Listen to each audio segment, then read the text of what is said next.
नमस्ते दोस्तों, स्वागत बा हमार चैनल में। आज बहुत ही बढ़िया विवाह गीत लेके आयल बानी। ए गीत के आप लोग बैठकी गीत भी कह सकतानी। अगर ये गीत आप लोग के पसंद आई तो हमार चैनल के सब्सक्राइब करी, लाइक करी, ज़्यादा से ज़्यादा शेयर करी। कटोरवा कटोरवा हो बेटी, दूधावा हो पियवानी।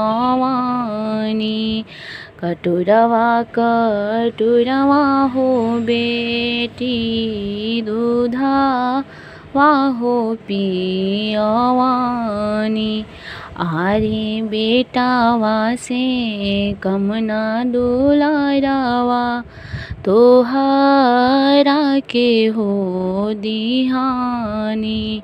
आरे बेटावा से कमना दुलारावा, तोहरा के हो दिहानी।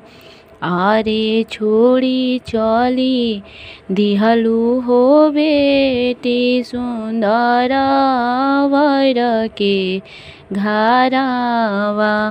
आरे छोड़ी चली दिहलू हो बेटी, सुंदर वर के संगावा।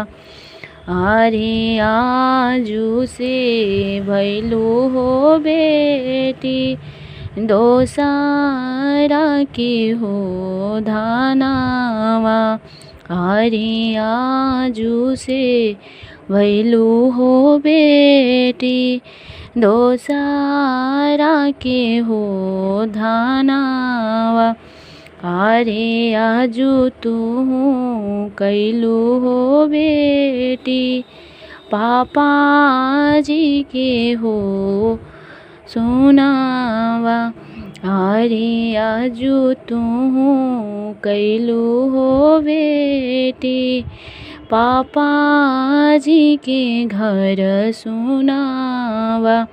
आरे आजू तू कैलू हो बेटी, चाचा जी के घर सुनावा।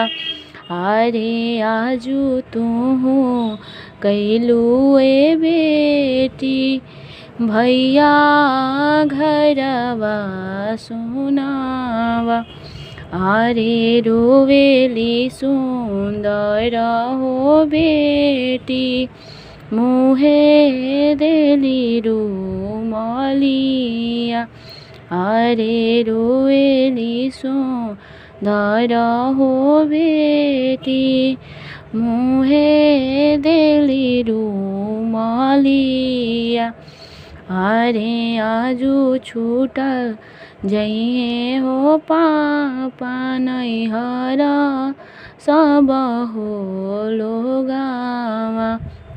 आरे आजू छूटल जइहे हो चाचा नैहरा, सब हो लोगावा।